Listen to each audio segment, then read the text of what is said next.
Buen día, ¿me escuchan? Sí, profe. Buenos días, sí, profe, si se escucha. Ah, ya, ahora sí. Sí, profe. Muchas gracias, que recién no lo escuchaba. Bueno, y después me caí.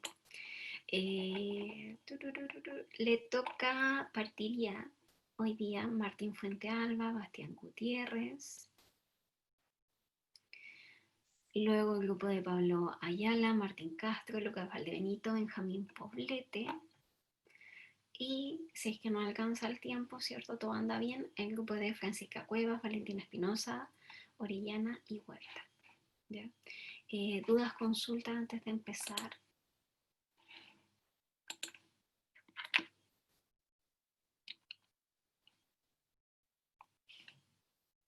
¿No? Ya, No, entonces profe. el primer grupo, que es el de, ya se me olvidó, Fuente Alba Gutiérrez, están, Sí, ya, sí puede poner su PowerPoint mientras tanto. ya. Va a estar usted solo, Martín. No está el Bastián también. Ah, está Estoy Bastián. aquí, profe. Ahí está. Ya, ¿van a prender la cámara y la van a dejar apagada? Yo apagaba porque no me funciona bien la cámara del PC. Ya, ya. A mí Pongan me va nomás. mal un poco el audio con la cámara, profe. Ok, ok. Falta que deje compartir, profe. Ah, muy bien. Muchas gracias por avisarme. Y ahí le puse compartir. Ya. Mm.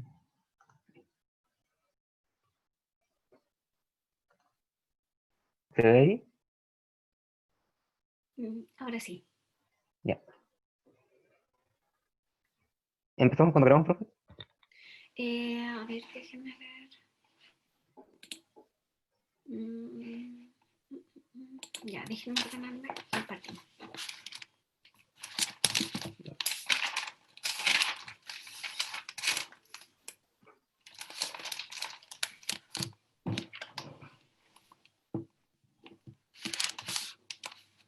Ya, chicos, partan. Bueno. Hoy día, Bastián Gutiérrez y yo le vamos a hablar sobre los materiales ferromagnéticos, diamagnéticos y paramagnéticos, aparte de la temperatura de Curie.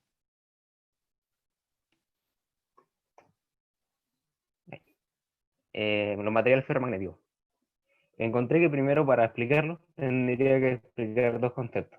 Los momentos magnéticos, que son la orientación de los átomos. Esta orientación viene desde los spin, que es el giro de los electrones, que genera su magnetización.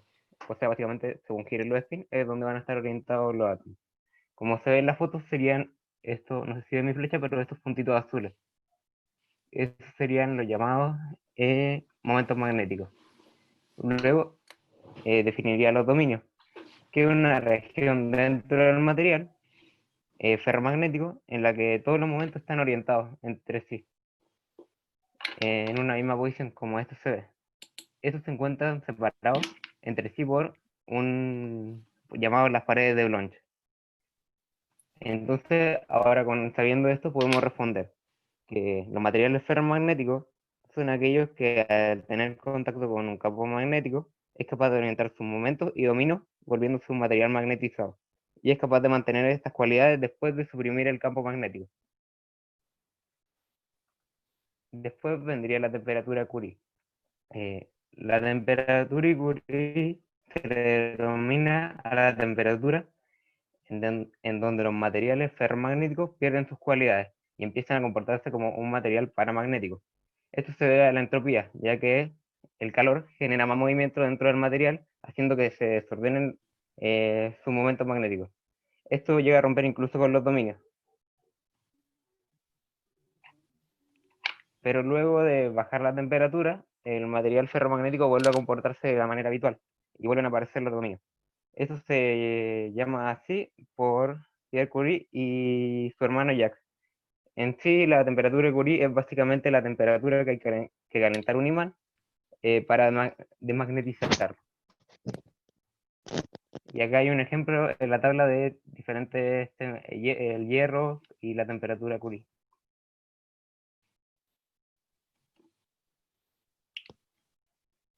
Ahí, Bastián. Y yo, que no se veía la imagen en el... Ahí está. Los materiales paramagnéticos son elementos atraídos por un campo desde el exterior. Esto quiere decir que los materiales paramagnéticos disponen de una cierta sub- susceptibilidad frente a un campo magnético. Pero cuando se elimina, el material no logra las propiedades magnéticas y tampoco cuentan con un dominio, por lo que sus momentos magnéticos se mueven de manera independiente, lo que esto después dificulta que estos se vuelvan a ordenar. El ejemplo son el aluminio, el litio, el magnesio, el wolframio y el platino.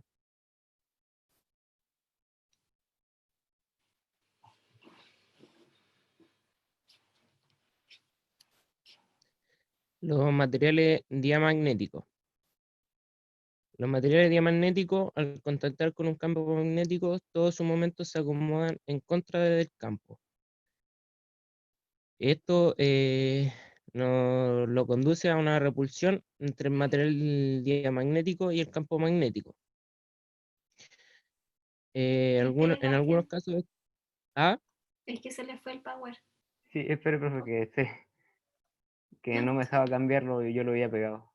sí, no se Al tiro lo preocupe. vuelvo a poner. Ah, ya. En 5 segundos.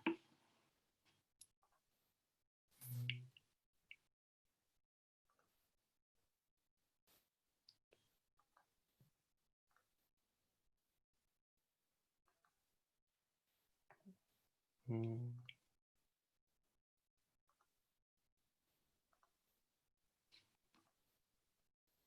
Ahí está.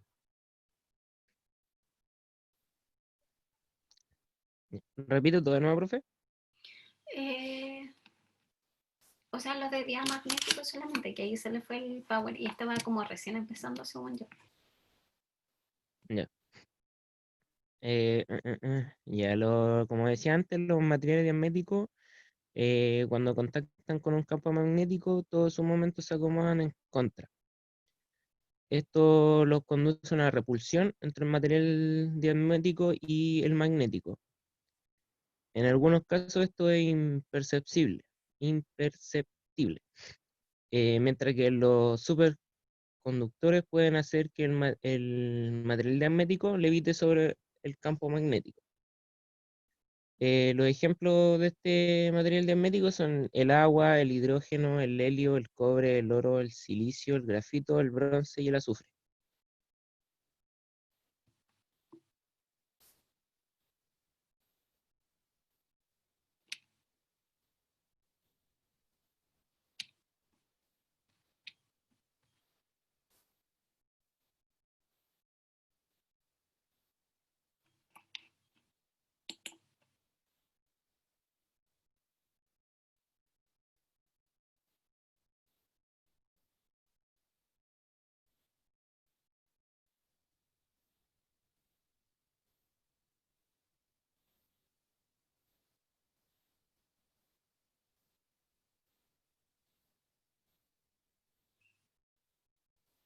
¿Qué pasó? ¿Qué me perdí? Profe, espero que me faltaba la parte de la conclusión, que falta una diapositiva. Ah, Estoy en eso. ok. Estoy poniendo esta. Y-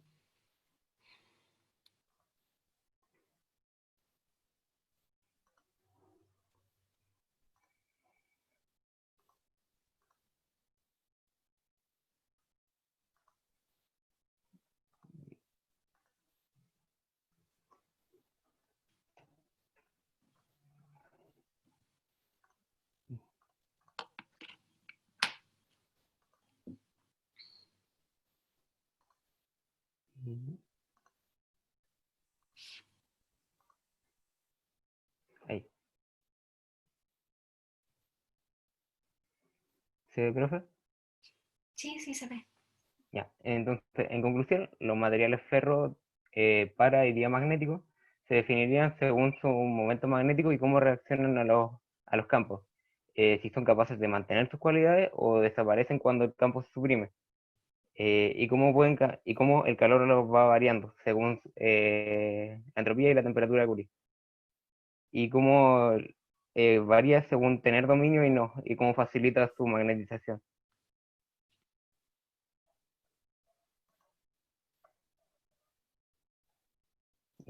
Otra cosa que quería remarcar es que en esta foto, si se alcanza a ver mi flecha, es un experimento en que se demuestra que el agua es un material diamagnético, ya que se pone básicamente flotando y el imán hace que el agua se vaya moviendo sin tocarlo.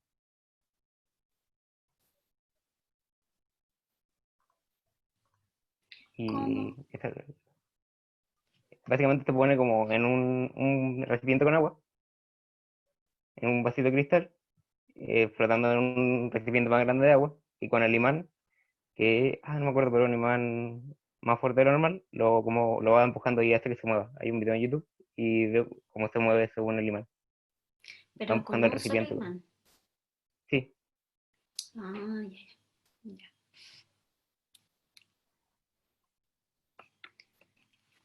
Ya. Disculpen, sigan nomás.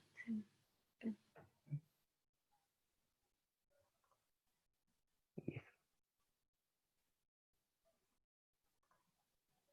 ¿Están listos? Sí, profe. Sí, ya. Y pueden poner la parte de la introducción. Ya.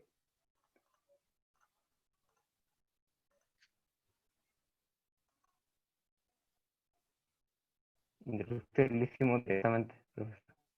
¿Cómo? Sería que lo hicimos directamente hablando de los ferromagnéticos. Ya, ya, esa era mi duda. No sabía si me la había saltado. Porque a ¿No? veces donde me pongo a anotar me pierdo. Eh, ya, explicaron bien los materiales, ¿cierto? Los momentos con el dominio, el spin, ¿cierto? Eh, muy bien en ese sentido, el momento magnético, ¿cierto? Que es parte de los números principales de un átomo. Si pueden seguir avanzando.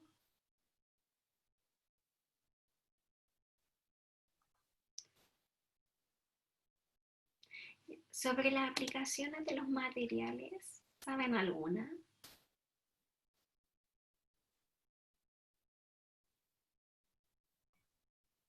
¿Sobre qué se ocupan? Exacto. De los materiales ferromagnéticos se pueden hacer imanes eléctricos, pero más allá no podría decir, profesor. Ya. ¿Y Bastián? Mm, mm, mm, mm. Sobre cualquier material, Ujú.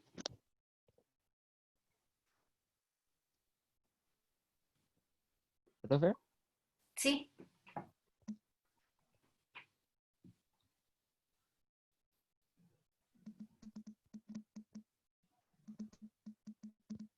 ¿No? Mm, mm, no, la verdad. Ya. Explicaron bien la temperatura de Curie. Ya explicaron por qué realmente no funciona o deja de ser ferromagnético. Si ustedes pudieran, así como un cierre. Por ejemplo, nosotros cuando hablamos de los materiales eléctricos dijimos que había tres tipos de materiales: conductores, semiconductores y aislantes. Los materiales aislantes, o sea, perdón, conductores, son aquellos en este caso, ¿cierto?, que vienen a conducir la electricidad porque los electrones, ¿cierto?, tienen menor fuerza intermolecular, ¿cierto? Por lo tanto, se tienen mayor movilidad dentro de esos tipos de materiales. En el semiconductor, la fuerza está, la fuerza eléctrica, perdón, la fuerza intermolecular es un poco más fuerte, por lo tanto al electrón le cuesta un poco más moverse. Y en el aislante es muy fuerte, por lo tanto el electrón no se puede mover. Si ustedes tuvieran que hacer una similitud parecida a los materiales magnéticos, ¿cómo lo harían? ¿O cómo lo explicarían?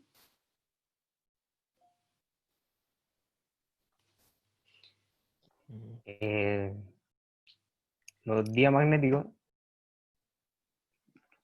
ay, que no sé bueno, comparándolo como uno por uno, los paramagnéticos serían como los semiconductores. No es necesario que lo asemejen porque no son Asimilen. tan Ah, vale, iguales. vale. Entonces tengan Ya. cuidado con esa comparación. Pero Yo por la la comparé. capacidad de movimiento de su. Está relacionado con el campo magnético. Ah, los superconductores serían los que ya están magnetizados porque tienen alineados sus diferentes momentos. ¿Y esos son los? Átomos. No, pero ¿qué Ahí. tipo de materiales? Ferromagnético, Ah, son los paramagnético. ferromagnéticos cuando ya están magnetizados y los paramagnéticos cuando ya tienen un campo exterior, que ahí se logran alinear, y los diamagnéticos, algunos diamagnéticos. Ya, ya, ya. Muchas gracias chicos por la presentación. Ya. Faltó como un poquito más dominio. Oh, que no me salió, está ahí. Ah, no, estoy acá. Menos mal que no dije ninguna grosería. Pensé que me había caído. Ya, entonces, me falta un poquito de dominio del tema. Ya hacer, como les comentaba, cada uno por sí solo dijeron bien cada tipo de material, la temperatura de Curie, que es importante hablarla, ¿cierto? Y porque dejan de ser ferromagnéticos.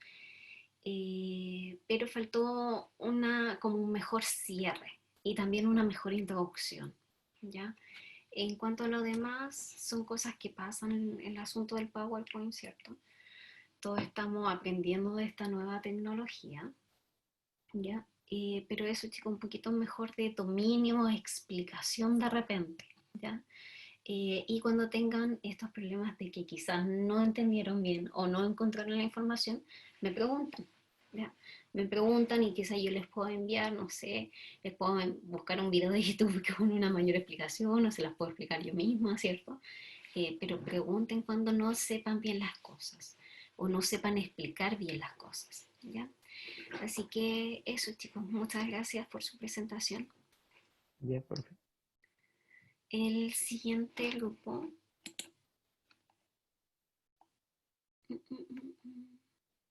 Nosotros, profe. Viene Ayala, Castro, Palbenito y Poblete. Sí. Oiga, profe. Oiga, dígame. El Pablo te dijo que te le estaba escuchando mal el computador y que se iba a entrar por el celular, una cosa así. Ya, Profe, ¿se ve o no? Es primera sí, vez que se ve. comparto. Se ve, se ve. Pase la diapositiva, juegue un ratito para que no.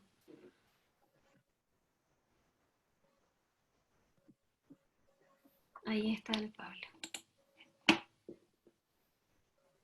Estamos todos, ¿cierto? Yes. Ah, buena.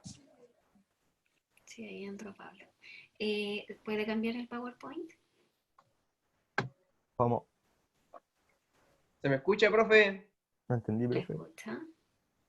Ya es que se tuvo un Profe, problema y tuve que ¿cómo reapagar el se...? celular. Lucas, ¿por qué no compartiste? No sé pasar de diapositiva. Ya, es más fácil con dos pantallas. A ver, Ah, Ya. pillado. ahí.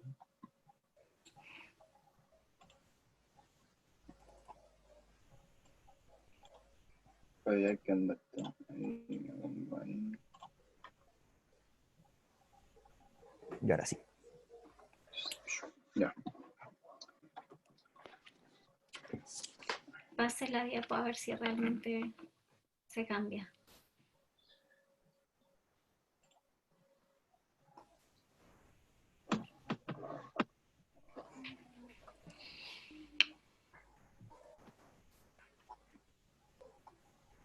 ¿Ahí se ve o no? Sí, ¿Se puede cambiar la diapositiva? Sí, po. se vio el Ah, cambio ya. recién. Ah, sí, sí, se comió. Dale, devuélvete. Ya, profe. ¿Le empiezo nomás? Sí. Ya, buenos días, profesora. Buenos días, compañeros. Hoy, junto a mis compañeros Pablo Ayala, Martín Castro, yo, Benjamín Purlete y mi compañero Lucas Valdenito, vamos a exponer acerca del campo magnético de la Tierra, o también llamado campo geomagnético. Bueno, como introducción voy a hablar sobre qué es el campo geomagnético. El campo geomagnético es el campo de fuerza magnética que rodea la Tierra, el cual es esencial para la vida. Este tiene diversas funciones y características, las cuales mis compañeros van a nombrar más adelante, y además ayuda al ser humano a lo largo de la historia para orientarse mediante un instrumento llamado brújula, y lo sigue haciendo hasta la actualidad con algunas subvariantes. Acá pusimos un pequeño marco teórico de tres conceptos que quizás no todos saben y podría ayudar a mejorar la comprensión de la presentación. Como primer concepto estaría el geodinamo, que sería el proceso de hierro y metales fundidos al interior del planeta. Como segundo concepto estaría el campo magnético, que sería una manera de poder describir cómo se distribuyen las fuerzas eh, magnéticas en el espacio, alrededor o dentro de algo magnético. Y por último estaría la fuerza magnética, que se refiere a la dimensión de la fuerza electromagnética en relación a cómo se distribuyen las cargas eléctricas que se mantienen en constante movimiento.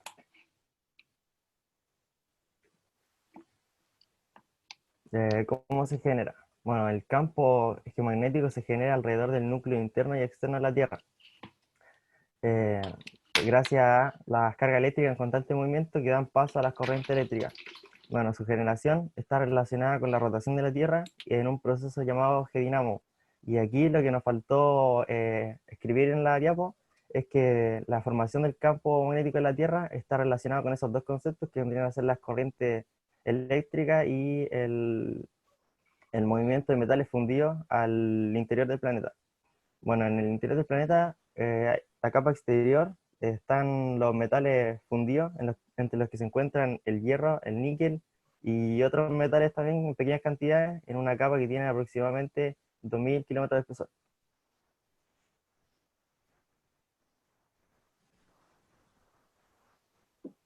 Ya.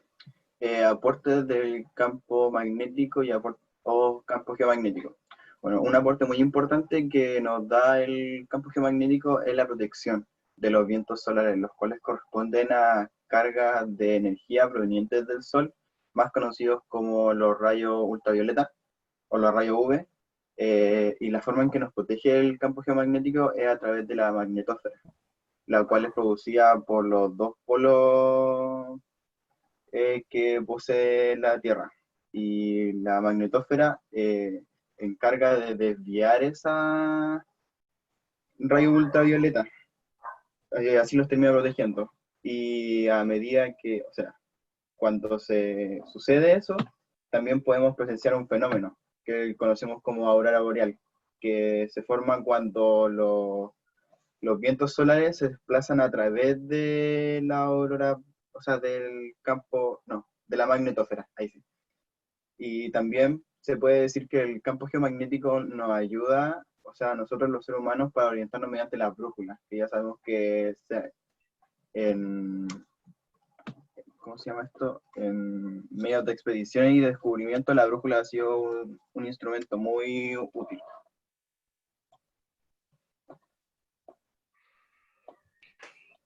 Ya, las características del campo geomagnético es que su unidad de medida es, según el Sistema Internacional de Medida, es el Tesla.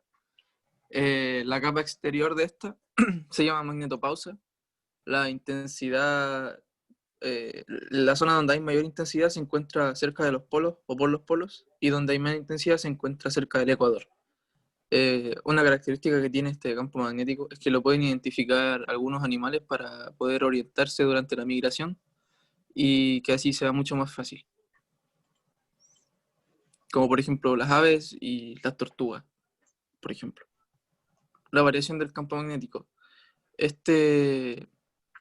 campo magnético va variando durante el tiempo y o sea, su variación es aproximadamente de 1/10 de un grado, que se cambia constantemente, Y esto quiere decir que hace mucho tiempo atrás, hace cientos de miles de años, el norte geográfico, el norte magnético que hay ahora, antes era el sur magnético. Y esto también a la hora de utilizar la brújula ha ido variando durante el tiempo, ya que no nos apunta dónde está el norte-norte, porque debido a la variación que tiene este campo geomagnético ha ido cambiando y están un poco más cambiados, por decirlo de alguna manera. Bueno, la brújula. Se dice que la brújula fue inventada en China alrededor del siglo IX y se desconoce el creador de esta. Y la primera señalación de una brújula fue en una navegación por un inglés llamado Alexander Needham en Europa en el año 1187, el cual describe que transportaba una aguja, el cual le permitía seguir un rumbo sin utilizar la estrella polar, aunque estuviera cubierta por las nubes. Y hay que decir que la estrella polar es la que lo ocupaban antiguamente para navegar y guiarse. Bueno, la primera brújula registrada consiste en una cuchara hecha de un material llamado magnetita, y esta consistía en mantenerse sobre una base de bronce o madera pulida en algunos casos, y luego se hacía girar solamente la cuchara sobre esta, y esta siempre debía apuntar hacia el mismo lado, al mismo sentido, que correspondía antiguamente al sur magnético.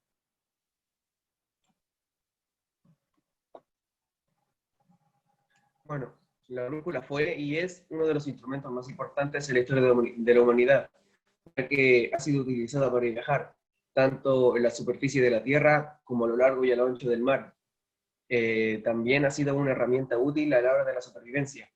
Y a pasar el tiempo, la brújula ha ido evolucionando, dando paso al GPS que conocemos en la actualidad, teniendo una misma función y algunas mejoras. El GPS es el producto de un de una búsqueda constante del desarrollo de la perfección de la brújula, y funciona con 24 satélites que orbitan alrededor de la Tierra de una manera definida. Y su funcionamiento es que sea donde sea que seleccione un punto en su GPS, al menos 4 de los 24 satélites va a encontrar ese punto.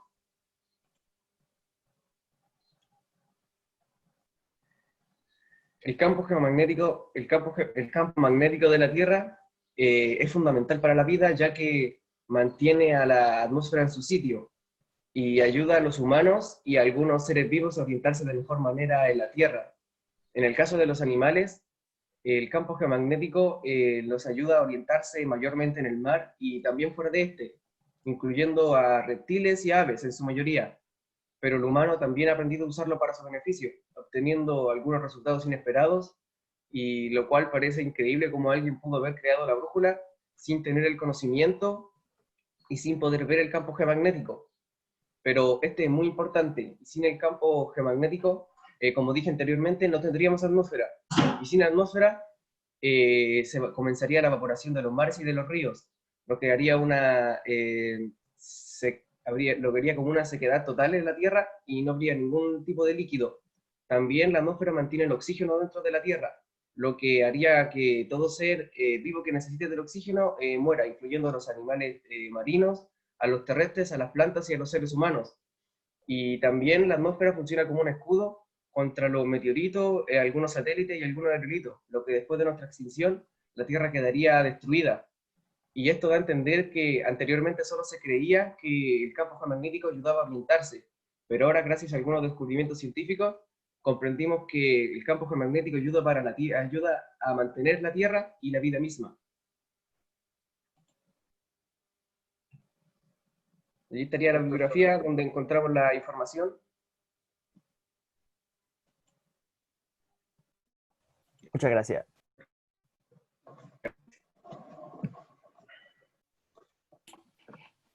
Ya, muchas gracias, chicos. Solamente una pregunta.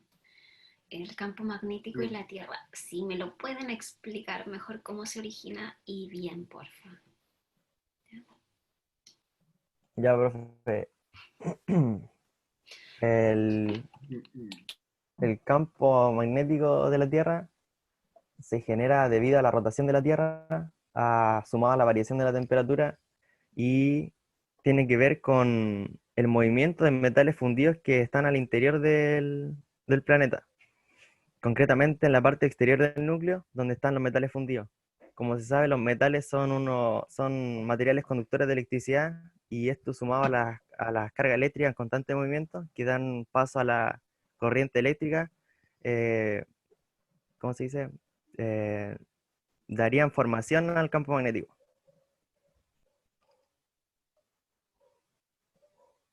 Ya, recuerden que son las cargas eléctricas las que se mueven, que me van a generar una corriente y esa corriente me va a generar el campo magnético.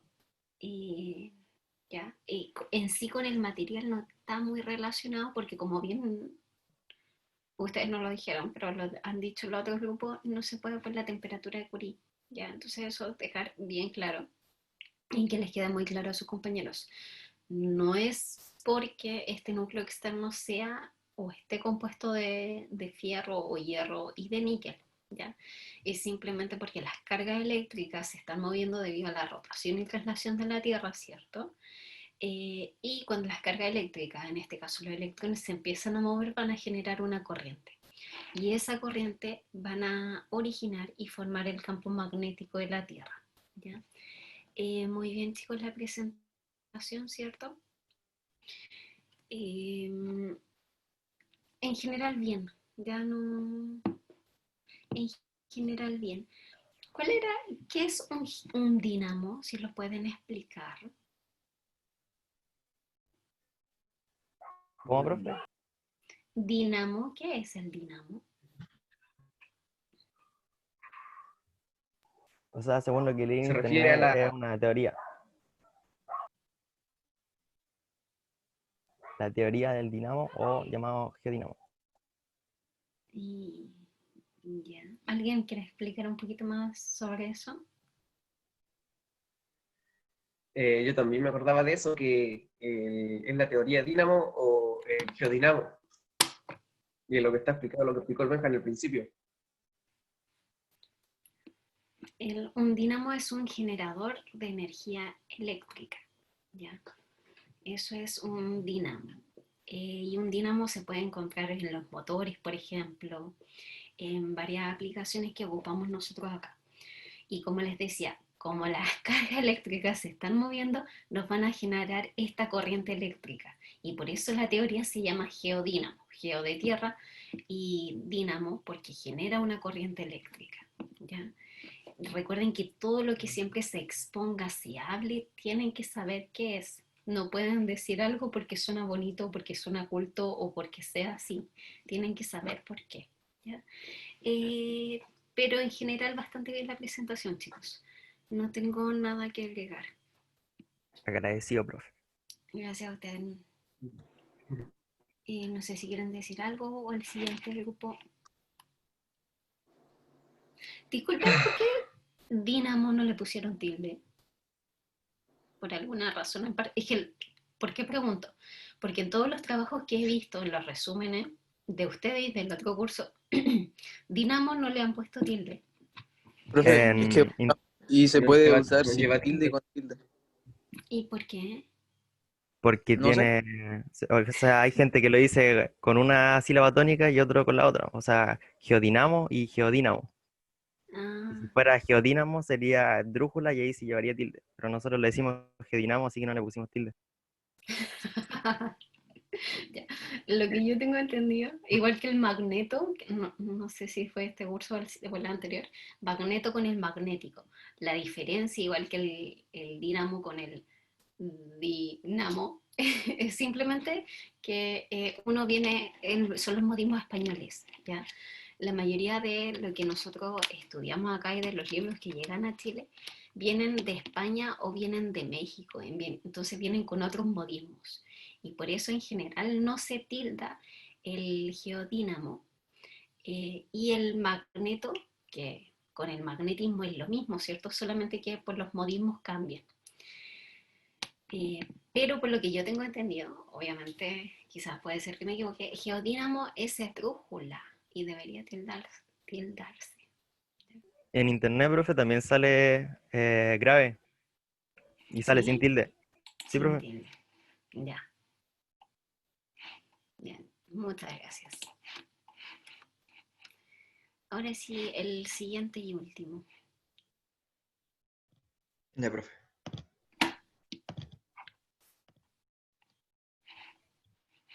Profe, Dígame. cuando no me toque una diapositiva, ¿puedo apagar la cámara? Sí. Ah, ya, gracias.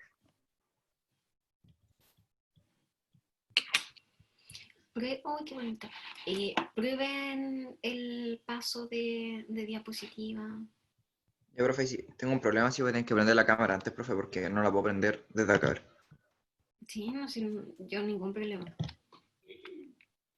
Ay. Estamos bien en el tiempo, así que no se preocupen. Ya, profe, voy a dejar de compartir pantalla para poder prender la cámara. Ah, no, aquí puedo. No, mentira, ahí sí. Ahora sí, ahora no.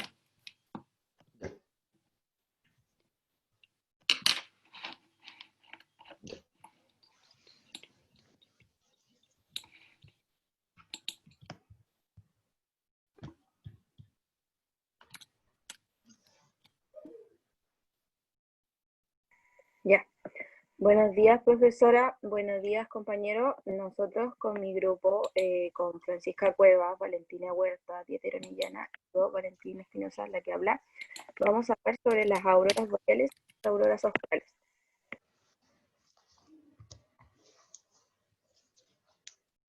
Sí, creo que sí. Introducción. En la siguiente presentación daremos a conocer qué son las auroras boreales y australes, cómo se forman, dónde se forman, cómo se forman sus colores y unas comparaciones entre sus campos magnéticos y eléctricos. Las auroras boreales. Las auroras boreales son un fenómeno astronómico natural que consiste en el despliegue de luces a través de nuestro cielo nocturno. Estas son principalmente visibles a unas latitudes muy altas en nuestro planeta, que serían alrededor de unas 100 millares de kilómetros. Bueno, ¿cómo se forman? Este tipo de aurora la podemos encontrar en el polo norte de nuestro planeta y se forman cuando las partículas que produce el Sol son atraídas hacia la Tierra. Estas chocan con átomos tanto de oxígeno, de carbono y de hidrógeno en la magnetosfera, así produciendo un despliegue grande de luces que se puede ver en el cielo alrededor de todo el polo norte.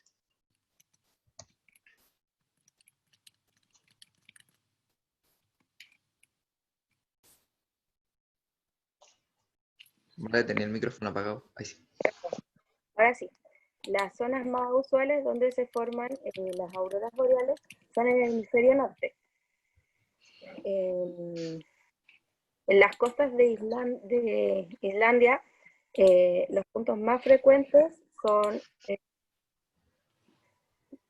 desde finales de agosto hasta abril. Así como en Alaska, Estados Unidos, específicamente en el Parque Nacional de Denali.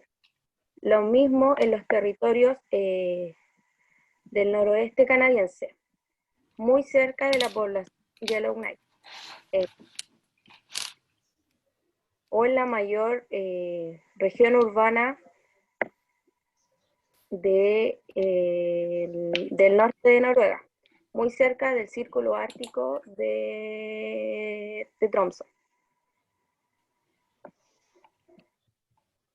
No, la aurora austral. La aurora austral, al igual que la aurora boreales, son un fenómeno astronómico natural que consiste en un despliegue de luces en el cielo que puede llegar a abarcar miles de kilómetros, pero en su grosor no es tan largo. Lo que lo diferencia de la aurora boreales es que estas solamente se pueden ver en ciertas épocas del año, porque la aurora boreales se pueden ver todo el año y solamente se ven por sectores. Esto quiere decir que se ven en ciertos pueblos de Nueva Zelanda y no en todo el polo sur.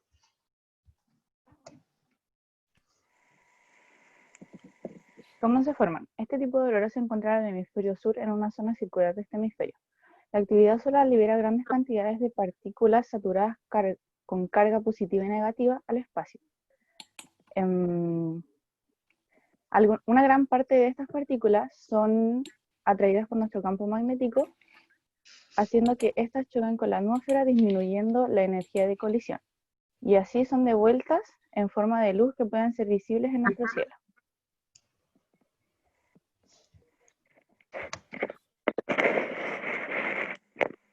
¿Dónde se forman? Las auroras australes se forman en una zona circular sobre el hemisferio sur de nuestro planeta, las cuales se pueden apreciar en Nueva Zelanda, Australia, las Islas Malvinas y en las últimas ciudades y regiones de Argentina y Chile. Pero sin duda, uno de los mejores lugares para disfrutar de este gran espectáculo es la Antártida por su ubicación geográfica.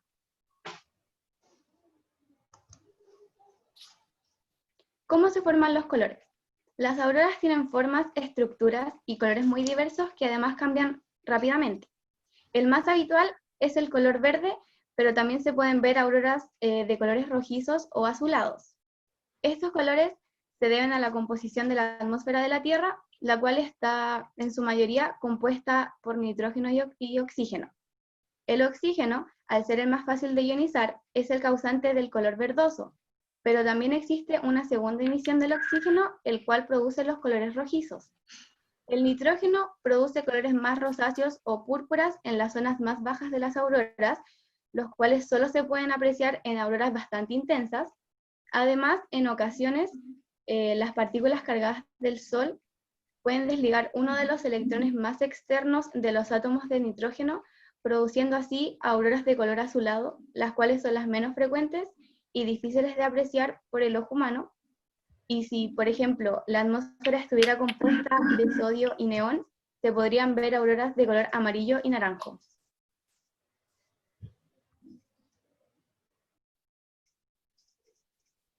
Comparación entre los campos. Bueno, la fuente del campo eléctrico es la tensión eléctrica y la de los campos magnéticos es la corriente eléctrica. La intensidad del campo eléctrico se mide en voltios por metro y la intensidad del del campo magnético se mide en amperios por metro. En el caso de los campos eléctricos puede existir cuando un aparato no está en marcha. Y en el caso de los campos magnéticos, se origina cuando el aparato eléctrico está en marcha. Cuando en el campo eléctrico la intensidad disminuye conforme aumenta la distancia de la fuente. Y en los campos magnéticos se origina cuando, la intensidad del campo disminuye conforme aumenta la distancia desde la fuente. La mayoría de los materiales de construcción protegen en cierta medida a los campos eléctricos y la mayoría de los materiales no atenúan con los campos magnéticos. Bueno, en conclusión, podemos decir que tanto las auroras boreales como las auroras australes son muy parecidas. Lo que los diferencia la una de otra, como dije anteriormente, vendría siendo su zona geográfica donde se producen. También así los colores que éstas producen, porque va dependiendo con las cargas que vengan desde el Sol y con qué partículas choquen aquí en la Tierra, de los colores que se va a formar. También la comparación entre los campos magnéticos y los campos eléctricos, dependiendo de la intensidad también que tenga cada aurora, va a ser qué intensidad tenga el campo magnético o también el campo eléctrico. Bueno, muchas gracias. Bueno, ahí está la bibliografía de donde sacamos todo. Eso no. Pero eso, gracias.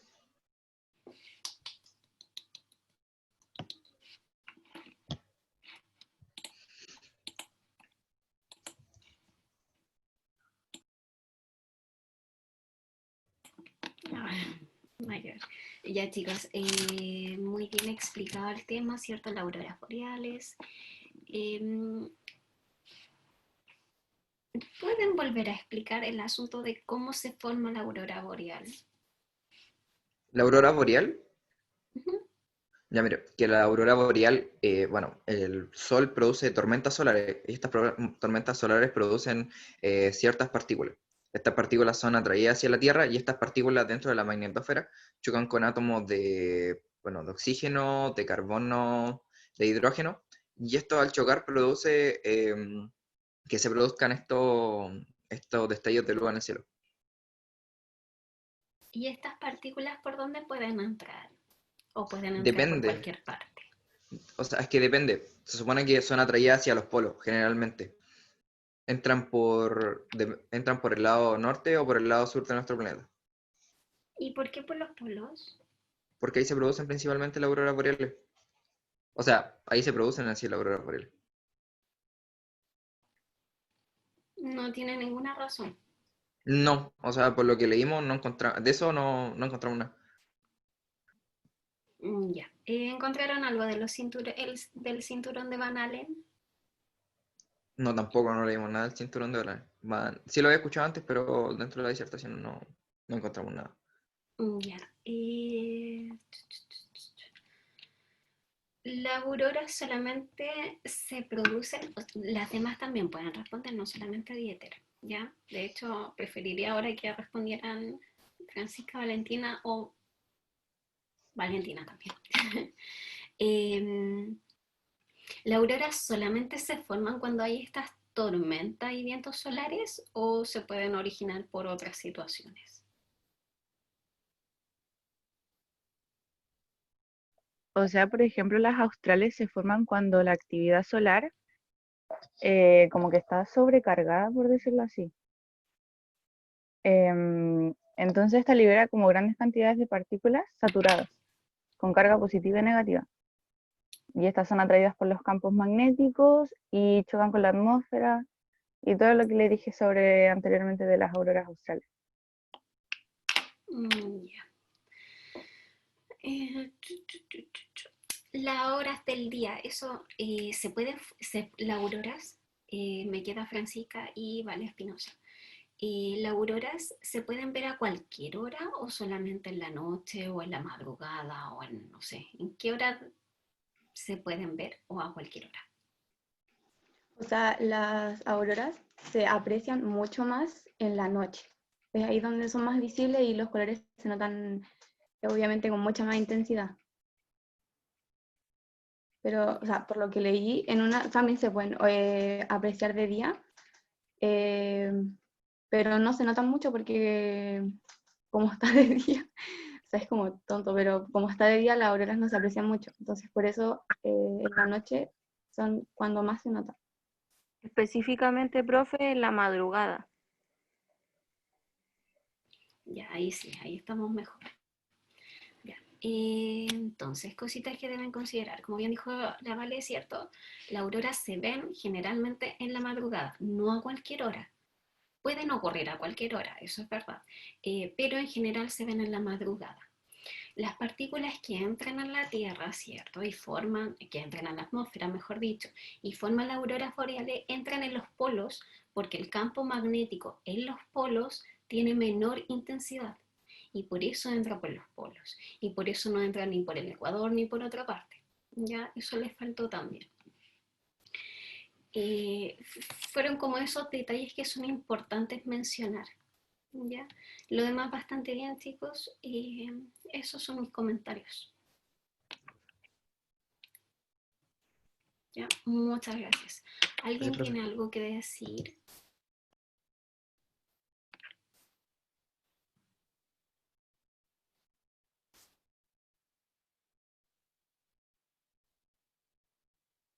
¿No? Ya. Entonces, la próxima semana les voy a entregar todas las notas. Casi las tengo. Me falta agregar alguna al Excel y se las puedo mandar. ¿Ya? La próxima semana se las muestro, ¿cierto? Vemos eso y vemos algunos detalles. Luego de esto, bueno, la próxima semana ya después viene Fiestas Patrias y como que descansamos, ¿cierto? Pero a vuelta vamos a empezar a trabajarlo, vamos a volver a trabajar los temas, ¿cierto? Yo creo que vamos a trabajar 2 temas clase y vamos a ir viendo ciertos detalles, repasando algunos contenidos para que ustedes puedan hacer las actividades que ustedes mismos hicieron, ¿cierto? Y eso, vamos reforzando ciertos contenidos. No sé si alguien tiene algo que decir antes de... Profe dijo que el próximo miércoles iba a mostrar las notas, Sí, pero ¿y no las puede solamente mandar? no preferiría mostrárselas. Ah, yo. Porque lo que pasa es que las tengo en un Excel y exportarlas de Excel es un poquito complicado. Y es que lo que pasa es que como les comenté, bueno, se los debe haber comentado a todos los profesores, se está trabajando por porcentaje, ¿ya? Entonces, por ejemplo, yo aquí, no sé si lo ven ahora, pasé algunos porcentajes, pero si ustedes se fijan es bien engorroso el sistema. Entonces aquí yo me hice un Excel. Entonces, por ejemplo, los primeros 6 son los indicadores del resumen. Este es el puntaje del resumen, ¿cierto? Que me falta algunos pasar. Este es el puntaje del resumen, este es el porcentaje del resumen, pero el resumen solamente vale el 30%, entonces cambia nuevamente el porcentaje. Después viene lo que es el PowerPoint, ¿ya? Y lo mismo, puntaje y PowerPoint, el porcentaje del PowerPoint y la ponderación que corresponde al 30%. Y la presentación oral. Y lo mismo, ¿ya? Entonces, tengo algunas en el cuaderno, ¿cierto? Que me faltan pasarlas. Y fijarme de que no me haya equivocado, ¿cierto? Y todas esas cosas. Entonces, la próxima semana se los vuelvo a compartir, volvemos a ver, ¿cierto? Si es que me equivoqué o no me equivoqué, y vemos dudas, ¿ya? ¿Algo más que comentar? ¿O alguien tiene algo más que decir?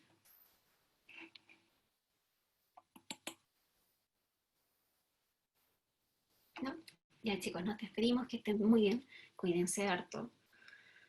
Eso, que estén bien. Tengan un buen Chao, profe. Chao, profe. Chao, profe, cuídese. Chao, profe. Igual. Chao, chao. Chao, profe, cuídese. Igual.